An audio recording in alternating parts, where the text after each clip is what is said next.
The Count of Monte Cristo by Alexandre Dumas. Chapter 116. The Pardon. The next day Danglars was again hungry.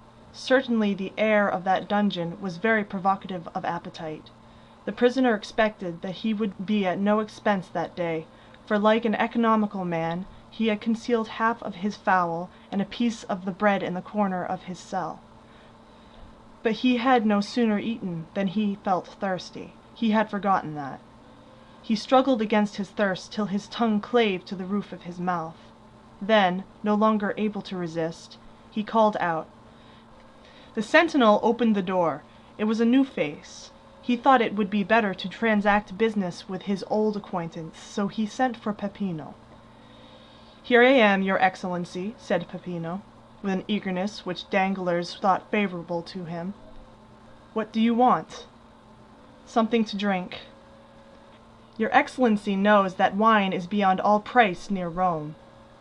"Then give me water," cried Danglars, endeavoring to parry the blow. "Oh, water is even more scarce than wine, your Excellency. There has been such a drought." "Come," thought Danglars, "it is the same old story." And while he smiled as he attempted to regard the affair as a joke, he felt his temples get moist with perspiration. "Come, my friend," said Danglars, seeing that he made no impression on Peppino, "you will not refuse me a glass of wine?" "I have already told you that we do not sell at retail." "Well, then, let me have a bottle of the least expensive." "They are all the same price." "And what is that?" 25,000 francs a bottle." "Tell me," cried Danglars, in a tone whose bitterness Harpagon alone had been capable of revealing, "tell me that you wish to despoil me of all. It will be sooner over than devouring me piecemeal." "It is possible such may be the master's intention." "The master? Who is he?"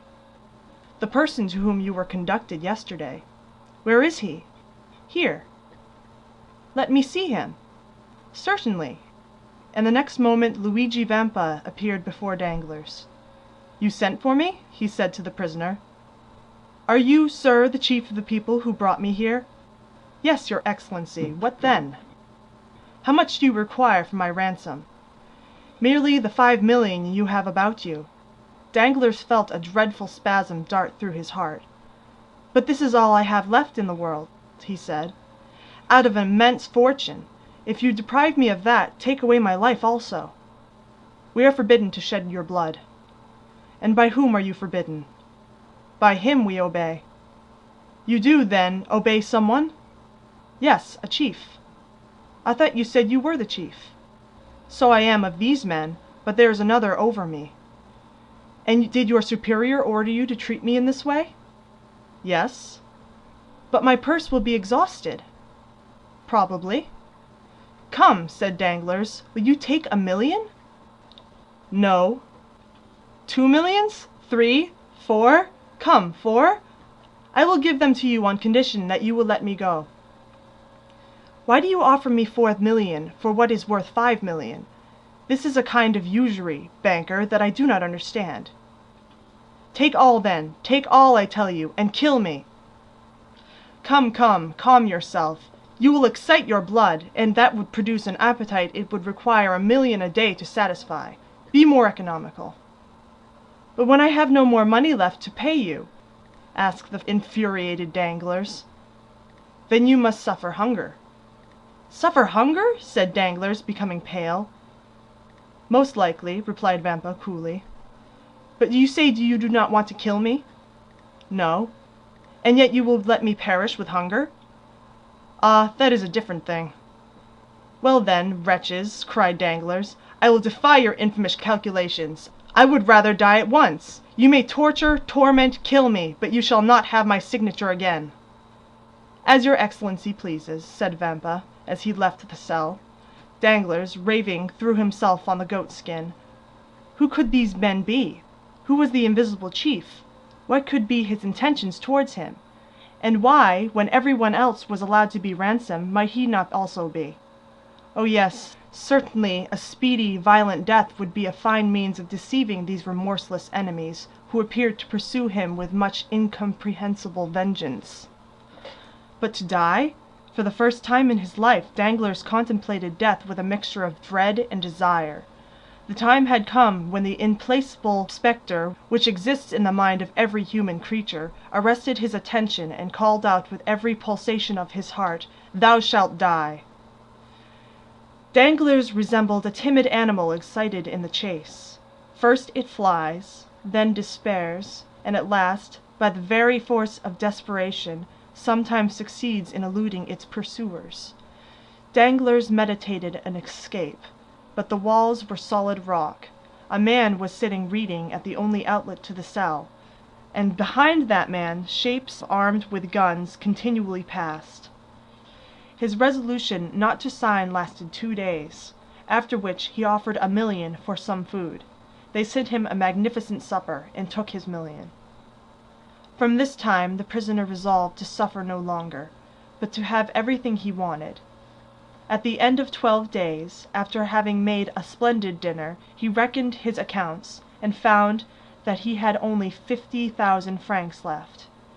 Then a strange reaction took place. He who had just abandoned 5 million endeavored to save the 5,000 francs he had left, and sooner than give them up he resolved to enter again upon a life of privation. He was deluded by the hopefulness that is a premonition of madness. He who for so long a time had forgotten God, began to think that miracles were possible, that the accursed cavern might be discovered by the officers of the Papal States, who would release him. That then he would have 50,000 remaining, which would be sufficient to save him from starvation. And finally he prayed that this sum might be preserved to him, and as he prayed he wept. 3 days passed thus, during which his prayers were frequent, if not heartfelt. Sometimes he was delirious, and fancied he saw an old man stretched on a pallet. He also was dying of hunger. On the 4th he was no longer a man, but a living corpse. He had picked up every crumb that had been left from his former meals, and was beginning to eat the matting which covered the floor of his cell. Then he entreated Peppino, as he would a guardian angel, to give him food. He offered him 1,000 francs for a mouthful of bread, but Peppino did not answer. On the 5th day he dragged himself to the door of the cell. "Are you not a Christian?" he said, falling on his knees. "Do you wish to assassinate a man who, in the eyes of heaven, is a brother?" "Oh, my former friends," he murmured, and fell with his face to the ground. Then rising in despair, he exclaimed, "The chief! The chief!" "Here I am," said Vampa, instantly appearing. "What do you want?" "Take my last gold," muttered Danglars, holding out his pocket-book, "and let me live here. I ask no more for liberty, I only ask to live." "Then you suffer a great deal?" "Oh, yes, yes, cruelly." "Still, there have been men who suffered more than you." "I do not think so." "Yes, those who have died of hunger." Danglars thought of the old man whom, in his hours of delirium, he had been groaning on his bed. He struck his forehead on the ground and groaned. "Yes," he said, "there have been some who have suffered more than I have, but then they must have been martyrs at least." "Do you repent?" asked a deep, solemn voice, which caused Danglars' hair to stand on end. His feeble eyes endeavored to distinguish objects, and behind the bandit he saw a man enveloped in a cloak, half lost in the shadow of a stone column. "Of what must I repent?" stammered Danglars. "Of the evil you have done," said the voice. Oh yes, I do indeed repent." And he struck his breast with his emaciated fist. "Then I forgive you," said the man, dropping his cloak, and advancing to the light. "The Count of Monte Cristo!" said Danglars, more pale from terror than he had been just before from hunger and misery. "You are mistaken. I am not the Count of Monte Cristo." "Then who are you?" "I am he whom you sold and dishonored. I am he whose betrothed you prostituted. I am he upon whom you trampled that you might raise yourself to fortune. I am he whose father you condemned to die of hunger. I am he whom you also condemned to starvation, and who yet forgives you, because he hopes to be forgiven.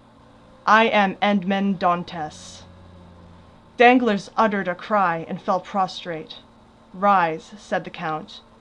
"Your life is safe. The same good fortune has not happened to your accomplices. One is mad, and the other dead. Keep the 50,000 francs you have left. I give them to you. The 5 million you stole from the hospitals has been restored to them by an unknown hand. And now eat and drink. I will entertain you tonight. Vampa, when this man is satisfied, let him be free." Danglars remained prostrate while the count withdrew. When he raised his head he saw disappearing down the passage nothing but a shadow, before which the bandits bowed. According to the count's directions, Danglars was waited on by Vampa, who brought him the best wine and fruits of Italy. Then, having conducted him to the road, and pointed to the post-chaise, left him leaning against a tree. He remained there all night, not knowing where he was. When daylight dawned, he saw that he was near a stream. He was thirsty, and dragged himself towards it. As he stooped down to drink, he saw that his hair had become entirely white. End of chapter 116.